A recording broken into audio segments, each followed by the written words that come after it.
আসসালামু আলাইকুম, স্বাগত জানাচ্ছি আরটিভি দুপুরের সংবাদে। আপনাদের সঙ্গে আছি আমি ফারিয়া শারমিন। পবিত্র ঈদ উল আজহার দ্বিতীয় দিনেও রাজধানী সহ দেশের বিভিন্ন স্থানে চলছে পশু কোরবানি। রোববার সকাল থেকেই কোরবানি শুরু হয়।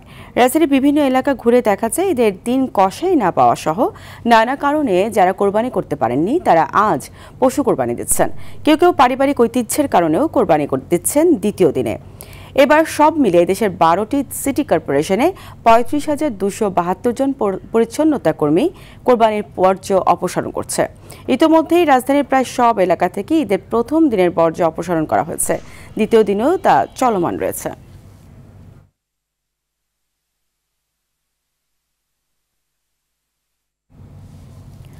নানা ব্যস্ততার কারণে ঈদের আগে যারা বাড়ি ফিরতে পারেননি, ঈদের দ্বিতীয় দিনে তারা ঢাকা ছাড়ছেন। পরিবার ও আত্মীয়স্বজনদের সঙ্গে ঈদের আনন্দ ভাগ করে নিতে রওনা হয়েছেন তারা।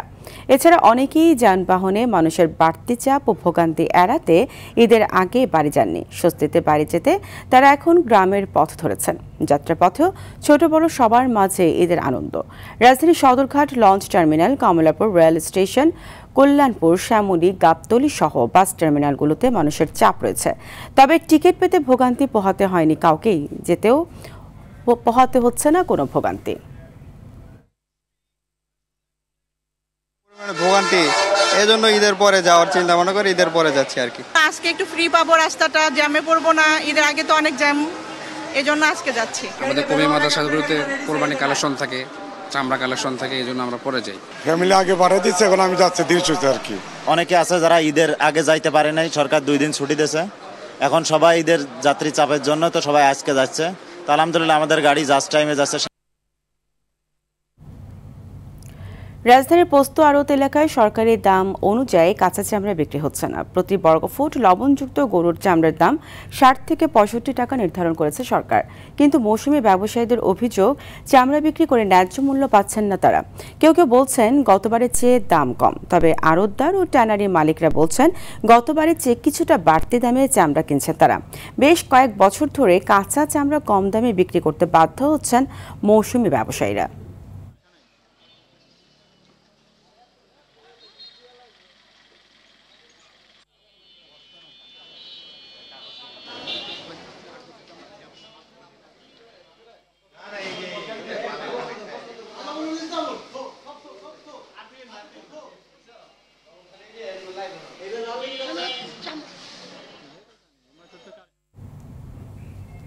এ বিষয়ে আরও জানাতে পুরান ঢাকার পোস্ত থেকে সহকর্মী আলওয়ান খান ও সাভারের চামড়া শিল্প নগরী থেকে সরাসরি যোগ দিয়েছেন সহকর্মী জিয়াউর রহমান জিয়া।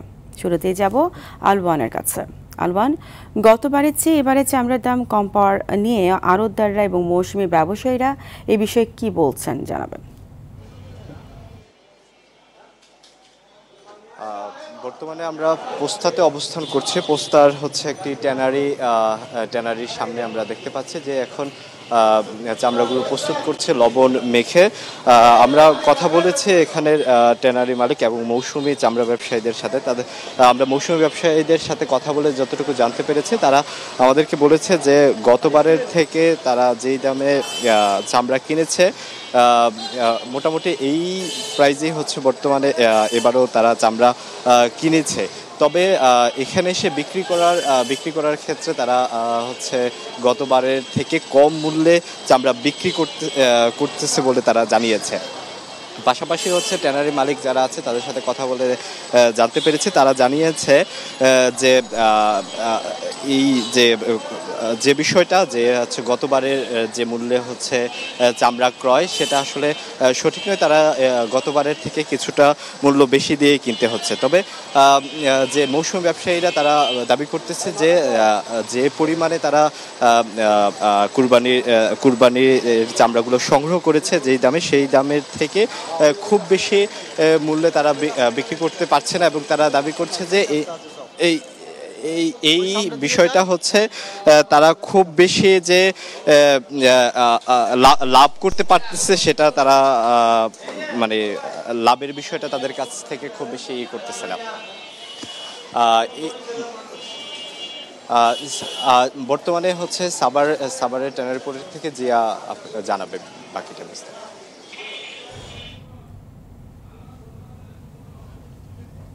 আমি এই মুহূর্তে আছি সাভারের বিসিক চামড়া শিল্প নগরীতে। এই মুহূর্তে আছি জাভারের বিসিক চামড়া শিল্পনগরীতে। আমরা যেটি দেখেছি যে সকাল থেকেই বিসিক চামড়া শিল্পনগরীতে কিছু কিছু চামড়া ঢুকছে। এছাড়া গতকাল বিকেল থেকে বিশেষ করে চামড়াগুলো বিসিক চামড়া শিল্পনগরীতে আসা শুরু করে এবং আজ সকালেও দেখেছি। এছাড়া কিছুক্ষণ আগেও আমরা দেখেছি যে বিসিক চামড়া কাঁচা চামড়া প্রবেশ করেছে। তো আপনাদের যদি দেখা যায় এখানকার যে অবস্থা, এখানকার যে ট্যানারির যে শ্রমিকরা তারা প্রচন্ড ব্যস্ত সময় পার করছেন এই চামড়াগুলোকে সংরক্ষণ করার জন্য। বিশেষ করে তারা প্রথমে চামড়াগুলোকে লবণজাত করে এবং লবণজাত করার পূর্বেই তারা চামড়ার যে উচ্ছিষ্ট অংশগুলো বিশেষ করে লেজ মাথা সেগুলো কেটে নিচ্ছেন এবং চামড়াগুলোতে লবণ দিচ্ছেন। এখানে শ্রমিকরা যেটি বলছেন যে কিছু বিশেষ করে এখানে এখন বর্তমানে যে কারখানাটিতে আমি আছি ওনারা যেটি বলেছেন যে সকালবেলা একটি ট্রাক তাদের আসে, তাদের কারখানা আসে এবং যেটির কিছু চামড়া তাদের গুণগত মান নিয়ে তারা প্রশ্ন তুলেছেন। তারা বলেছেন যে কাঁচা চামড়া যেগুলো প্রবেশ করেছে তার মধ্যে সকালে আসায় এই চামড়ার মধ্যে কিছু চামড়া তাদের নষ্ট হওয়ার সম্ভাবনা বা গুণগত মান সম্ভাবনা হওয়ার কথা রয়েছে। এছাড়া যে চামড়া এসেছে সে তার সন্তুষ্ট প্রকাশ করেছেন এবং তারা ব্যস্ত সময় পার করছেন এই চামড়াগুলোতে লবণ দেওয়ার জন্য এবং এই ব্যাপারগুলো তদারকি করছেন যে বিসিকের যে কর্মকর্তা রয়েছেন তারা এগুলো তারা তদারকি করেছেন এবং অত্যন্ত সুন্দর এবং সুশৃঙ্খল পরিবেশে এখানে চামড়া শিল্পনগরীতে শ্রমিকরা তাদের চামড়াগুলোকে লবণজাত করছেন। তো ফারিয়া, এই ছিল এখানকার সর্বশেষ অবস্থা। আলোয়ান এবং জিয়া, আপনাদের দুজনকে অসংখ্য ধন্যবাদ। পশু জবাইয়ের 7 থেকে 8 ঘন্টার মধ্যে লবণ না দিলে চামড়ার মান নষ্ট হয়ে যায়। তাই মানহীন ও ত্রুটিযুক্ত চামড়ার সঠিক দাম দেওয়া সম্ভব হয় না বলে জানিয়েছেন ট্যানার্স অ্যাসোসিয়েশনের চেয়ারম্যান শাহিন আহমেদ। চামড়া শিল্পের উন্নয়নে মান ধরে রাখা খুবই গুরুত্বপূর্ণ, তাই সাবধানতার সঙ্গে পশুর চামড়া ছাড়ানো ও সংরক্ষণের তাগিদ দিয়েছেন তিনি। বিস্তারিত জানাচ্ছেন তৌহিদুর রহমান। মোট জবাইয়ের অন্তত অর্ধেক পশু জবাই হয় পবিত্র ঈদ উল আজহার সময়। গেল বছর 1 লাখেরও বেশি পশু কোরবানি দেওয়া হলেও ধারণা করা হচ্ছে এবার অন্তত 10 লাখ পশু কম কোরবানি হবে। বাংলাদেশ ট্যানার্স অ্যাসোসিয়েশনও গতবারের চেয়ে কমিয়ে চামড়া সংগ্রহের টার্গেট করেছেন 80 থেকে 85 লাখ পিসের। চামড়া সংগ্রহ হবে গরু ছাগল মহিষ মিলে। চামড়ার গুণগত মান রক্ষায় সঠিক নিয়মে পশু জবাইয়ের তাগিদ দিয়েছেন ব্যবসায়ী ও অর্থনীতিবিদরা। মাদ্রাসা এতিমখানাকে উদ্বুদ্ধ করতে পারি যে লবণ দেওয়ার ক্ষেত্রে, তাহলে কিন্তু চামড়াটার গুণগত মান ঠিক থাকবে। চামড়ায় লবণ মেশানো নিশ্চিতের জন্য এবার বাণিজ্য মন্ত্রণালয়ের পক্ষ থেকে বিভিন্ন মাদ্রাসা ও এতিমখানায় লবণ সরবরাহ হয়েছে। যত্ন না নেয়ার কারণে চামড়ায় ল্যাম্প ডিজিজ হয়, যার ফলে চামড়াটি নষ্ট হয়ে যায় মন্তব্য করে ট্যানার্স অ্যাসোসিয়েশন বিষয়টি গুরুত্ব সহকারে নেয়ার তাগিদ দেয়। লেস কাট প্লে কাটের প্রভাবে কিন্তু আমার অনেক চামড়া আপনার গুণগত মান নষ্ট হয়। সঠিক সময় লবণ না দেওয়ার কারণে গ্রেন নষ্ট হয়ে যায়। একটি কম্পিটিটিভ বাজার হলে চামড়াকে উপযুক্তভাবে লবণ দিয়ে এটাকে প্রিজার্ভ করার ক্ষেত্রে গ্রাম পর্যায় থেকে তখন আগ্রহী হবে। কাঙ্ক্ষিত দাম পেলে গ্রাম পর্যায়েও যত্ন করে চামড়া মজুত রাখবে বলে মনে করেন অর্থনীতিবিদরা। তৌহিদুর রহমান, RTV, ঢাকা। ঈদের দ্বিতীয় দিনে রাজধানী সহ সারা দেশের বিনোদন কেন্দ্রগুলোতে রয়েছে মানুষের উপচে পড়া ভিড়। সকাল থেকেই দূর দূরান্ত থেকে শিশু ও পরিবারের সদস্যদের নিয়ে মিরপুরে জাতীয় চিড়িয়াখানায় আসেন বহু মানুষ। নগরবাসী বলছেন ঢাকায় এমনিতেই বেড়ানোর জায়গার অভাব, সেই অভাব কিছুটা হলেও পূরণ করছে চিড়িয়াখানা। এদিকে ঈদের উৎসব আমেজে মুখরিত নরসিংদীর ড্রিম হলিডে পার্ক। রাজধানীর কাছাকাছি অবস্থিত হয় বেলা বাড়ার সঙ্গে সঙ্গে দর্শনার্থীদের বিচরণে মুখর হয়ে উঠেছে পার্কটিতে প্রতিটি চত্বর ও রাইড। বুলেট ট্রেন, সন বোট ও ওয়াটার বোট, রোলার সহ বিভিন্ন উন্নত মানের রাইডে চড়ে দারুণ উচ্ছ্বসিত তারা। প্রতিদিন সকাল 10টা থেকে সন্ধ্যা 7টা পর্যন্ত খোলা থাকছে ড্রিম হলিডে পার্ক।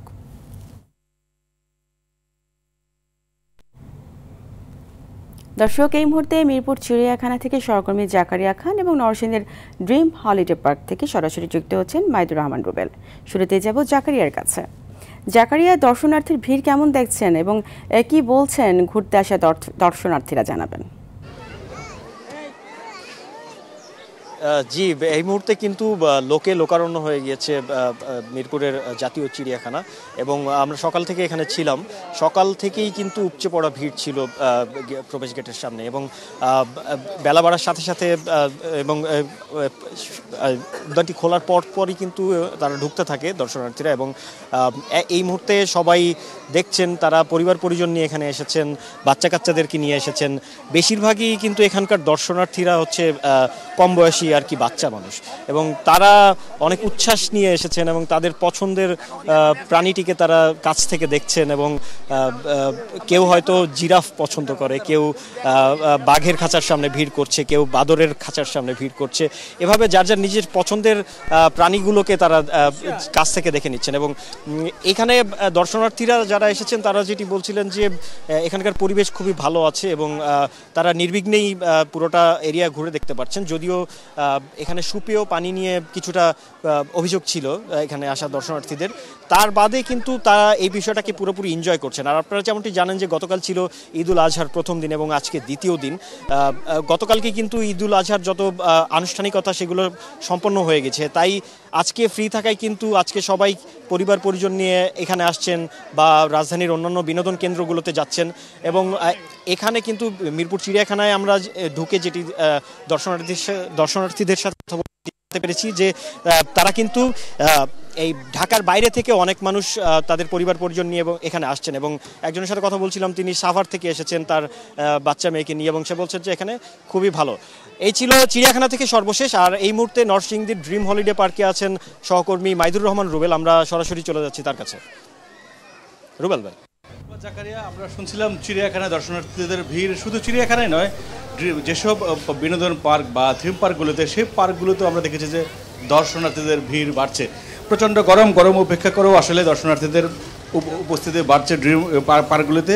আমরা আছি নরসিংদীর ড্রিম হলিডে পার্কে, এবং এই ড্রিম হলিডে পার্কে আমরা দেখেছি যে বিভিন্ন রাইডে দর্শনার্থীদের উপস্থিতি বাড়ছে এবং তারা বেশ উপভোগ করছে এসব রাইড। এবং আমরা মাত্র যেটিতে দেখে আসলাম সেটা হচ্ছে রিভার ক্যাফে। এখানে বাংলাদেশের ঐতিহ্য থেকে শুরু করে আফ্রিকার ঐতিহ্য পর্যন্ত সেখানে রাখা হয়েছে। এখানে একটা মিউজিয়ামের মতো মূলত, সেটি দেখতেও ভিড় করছে মানুষ। এবং এই পার্কে আসলে যে এই তপ্ত দুপুরে আসলে মানুষ শীতল করার জন্য তাদের যে ওয়াটার পার্ক, সেই পার্কে আসলে মানুষ যোগ দিয়েছে। এবং দেখেছি আমরা বিভিন্ন রাইডে আসলে দর্শনার্থীদের উপস্থিতি বাড়ছে, বিনোদন প্রেমীদের উপস্থিতি বাড়ছে।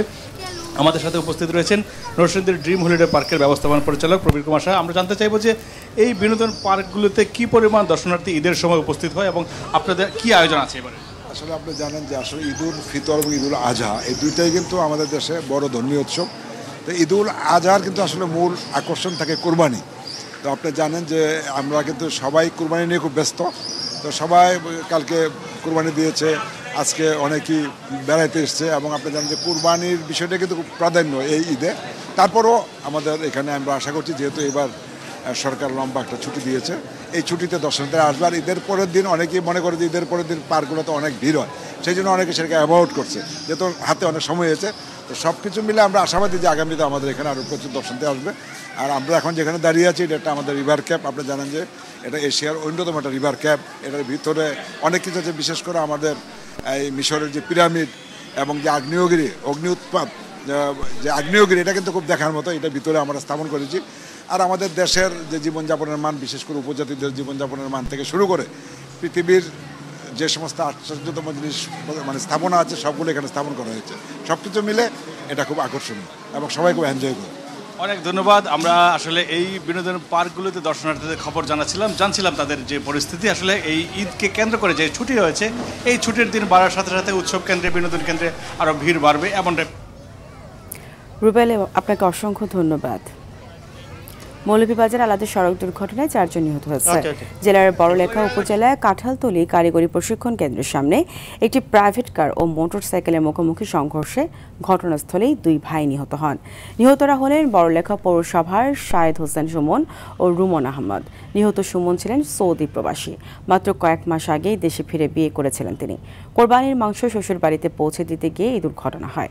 এদিকে গেল রাতে সদর উপজেলার কাছারি বাজার এলাকায় গাড়ি চাপায় 2 মোটরসাইকেল আরোহী ঘটনাস্থলেই নিহত হন, তবে তাদের পরিচয় জানা যায়নি।